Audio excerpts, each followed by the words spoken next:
आज हम लोग देखेंगे गैमेटोजेनेसिस इन फीमेल। इस प्रोसेस को क्या कहते हैं? oogenesis।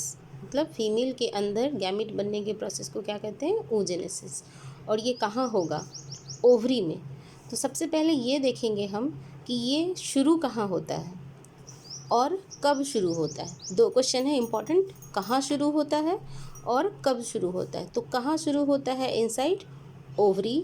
और कब शुरू होता है? oogenesis एम्ब्रियोनिक स्टेज में ही शुरू हो जाता है। किसके एम्ब्रियोनिक स्टेज में?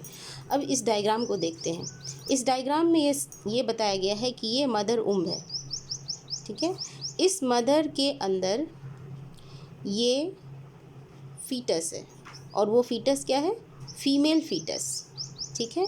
इस फीमेल फीटस का जो ओवरी डेवलप हो रहा है उसी समय जिस समय ये फीटस डेवलप हो रहा है, तो यानी कि इस फीमेल फीटस का जो एम्ब्रियोनिक स्टेज है उस समय जो ये ओवरी डेवलप हो रहा है उसके अंदर, उस ओवरी में ही उसी समय, इस डेवलपमेंटल स्टेज के समय ही गैमेटोजेनेसिस स्टार्ट हो जाता है।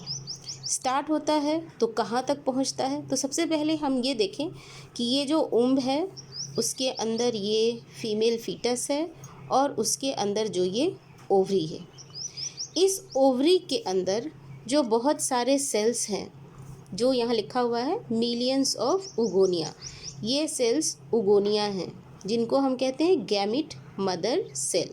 ये उगोनिया गैमेटोजेनेसिस करेंगे, ठीक है। तो ये मिलियंस ऑफ उगोनिया हैं। तो ये इसी समय बन जाते हैं। कब? एम्ब्रियोनिक स्टेज में ही ये सारी उगोनिया जिनको कि आगे चल के गैमेट बनाना है ये ऑलरेडी बन जाते हैं इसी समय, मतलब डेवलपमेंटल स्टेज के समय। आगे जब बर्थ होगा इस फीटस का तो उसके बाद फर्दर कोई भी उगोनिया नहीं बनेगा। नो मोर उगोनिया will be added after birth. मतलब कि ये जो फीमेल फीटस है जब मदर के बॉडी से बाहर आया, जब बर्थ हुआ उसका, तो उसके बाद उसके ओवरी में और अदर उगोनिया नहीं बनेगा, ठीक है। जितना बनना था वो अभी ही बन गया। अब क्या होगा? यहाँ उगोनिया तो है, ये उगोनिया अपना गैमेटोजेनेसिस स्टार्ट कर चुका है यहीं पे। तो स्टार्ट कर दिया तो गैमेटोजेनेसिस कैसे होगा? कौन से सेल डिवीजन से? मियोसिस से होता है। तो उगोनिया का मियोसिस शुरू हो गया है। Prophase first of meiosis first, यानी प्रोफेज पूरा हो गया। Prophase first of meiosis first. और ये अरेस्ट हो गया, अरेस्टेड अप टू प्यूबर्टी, ठीक। अब बर्थ हुआ, बर्थ के बाद बेबी बड़ी हो रही है, बड़ी हुई अप टू प्यूबर्टी तक, ठीक है। प्यूबर्टी तक इसमें कुछ भी नहीं हुआ, ठीक है। उसके बाद क्या हुआ? ये जो है उगोनिया, ये उगोनिया जो प्रोफेज फर्स्ट में अरेस्ट है, अब ये प्राइमरी ओसाइट बना, डेवलप हो रहा है, प्राइमरी ओसाइट बना। ये प्राइमरी ओसाइट अपने डेवलपमेंटल फेज में जा रहा है और वो बनाता है प्राइमरी फॉलिकल, ठीक है। कैसे? तो उसके चारों तरफ ग्रेनुलोसा सेल्स जो हैं वो कवर करते जाते हैं। फिर यही प्राइमरी ओसाइट प्राइमरी फॉलिकल से बन जाता है सेकेंडरी फॉलिकल, और ज़्यादा लेयर बन गया ग्रेनुलोसा सेल का। फिर और ज़्यादा लेयर बना और देखिए बीच में खाली स्पेस भी चला हो गया जिसको कि कहते हैं एंट्रम, और थीका एक्सटर्ना, थीका इंटरना। तो ये प्राइमरी ओसाइट ही है जो बनाया primary follicle, secondary follicle, tertiary follicle. ये प्राइमरी ओसाइट का डेवलपमेंटल फेज है। तो अब डेवलप होता गया, मैंने लिखा भी है ग्रोथ हो गया, टर्शियरी फॉलिकल बन गया। अब ये टर्शियरी फॉलिकल जो है इसका मियोसिस 1 पूरा होगा, फर्स्ट मियोटिक डिवीजन कंप्लीट्स। अभी तक क्या हुआ था? अभी तक सिर्फ प्रोफेज 1 हुआ था। वो भी कब हुआ था? जब एम्ब्रियोनिक स्टेज था तभी हो गया था। तो प्रोफेज 1 के बाद मेटाफेज 1 होगा, एनाफेज होगा, टिलोफेज होगा। तो यहाँ आकर के जब ये टर्शियरी फॉलिकल जो है में डेवलप हो जाता है तब इसका फर्स्ट मियोटिक डिवीजन पूरा होता है। फर्स्ट मियोटिक डिवीजन यहाँ देखिए पूरा हो रहा है तो 2 सेल बनेंगे, हैप्लॉइड सेल। एक हैप्लॉइड सेल है फर्स्ट पोलर बॉडी, दूसरा हैप्लॉइड सेल है सेकेंडरी oocyte, और ये बड़ा है, ठीक है। फर्स्ट पोलर बॉडी के अंदर कुछ भी नहीं है, सिर्फ 23 क्रोमोसोम्स हैं, कोई भी साइटोप्लाज्म नहीं है, इसीलिए अब ये फर्दर डिवीजन नहीं करेगा क्योंकि उसके पास और कुछ है ही नहीं। सेकेंडरी oocyte, इसके पास सारा साइटोप्लाज्म है, सब कुछ है। अब ये और डेवलप कर रहा है, ये जो टर्शियरी फॉलिकल था ये और डेवलप करके बन गया ग्राफियन फॉलिकल।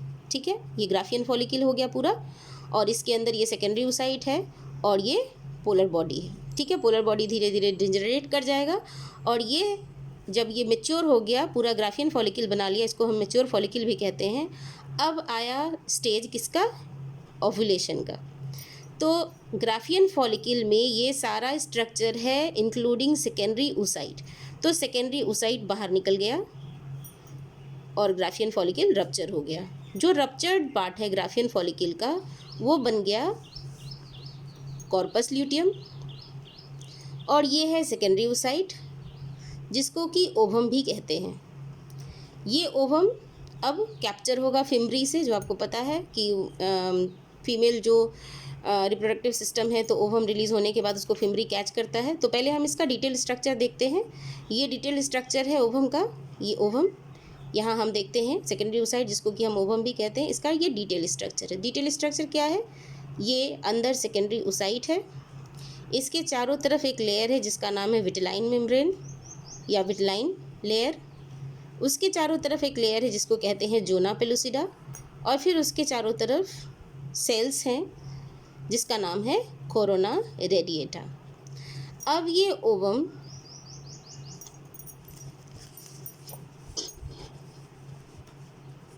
पहुंचा फिम्बरी से होते हुए, यहाँ से रिलीज़ हुआ, यहाँ से फिम्बरी से होते हुए ये पहुंचा यहाँ इस्थमस में, और अब ये वेट करेगा।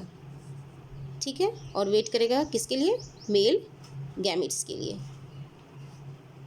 ठीक, मेल गैमेट्स आया, और मेल गैमेट्स में हमने पढ़ा था कि उसके एक्रोसोम में एंजाइम्स होते हैं जो इसके लेयर्स को डाइजेस्ट करते हुए इसके अंदर एंटर करते हैं, और उसमें से कोई एक जो सबसे ज़्यादा पोटेंट होता है वो इसके साथ फर्टिलाइज होता है, और जब फर्टिलाइजेशन का टाइम आता है, जब स्पर्म एंटर कर जाता है, तब जाके इसका सेकेंड मियोटिक डिवीजन पूरा होता है और एक और पोलर बॉडी बनता है।